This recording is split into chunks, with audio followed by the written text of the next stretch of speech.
Well, we're expecting a reception that stands in stark contrast, perhaps, to President Xi's recent trip to the United States, which was far more formal, businesslike, down to the task at hand.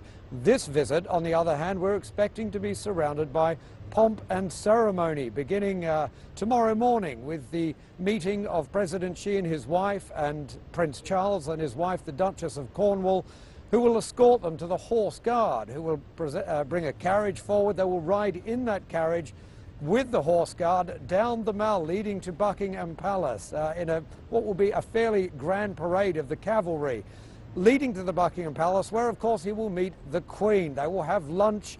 And again, after he goes to visit the Parliament to give a speech there, it's back for a grand banquet. There's also going to be a ceremonial gun salute. So it's going to be an extremely colourful visit, full of ceremony, though of course the task at hand is still to deepen diplomatic ties, trade ties, investment ties. But on top of all of this, what we're really going to see here is one of the most incredible state visits perhaps we've ever seen for a Chinese head of state here in the United Kingdom.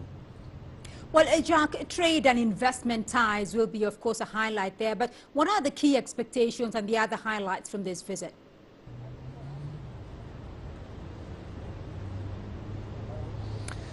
Well, apart from trade, the highlights are really going to be the address that President Xi is expected to give to the upper and the lower house, or the House of Lords and the House of Commons in Westminster, which is Britain's parliament, but also the business deals that he's going to be clinching here, because really on top of these, the speeches, the ceremonies he'll be attending, there are some very big deals, and it's more than trade. The trade relationship is already very strong between the UK and China, even though they're talking about greatly expanding that over the next decade. What they're really talking about on the sidelines here is deepening investment, which remains very, very small, even though Chinese investment in Britain has grown by about 20-fold over the past 4 years.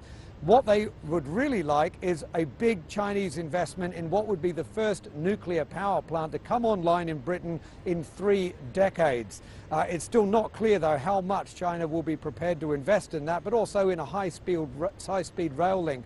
But Britain, in return, also wants much greater access to China. So a lot of the discussions are going to focus on that, and Britain is expecting at the end of this to be granted at least some degree of greater access to investment in China, including in the One Belt, One Road initiative.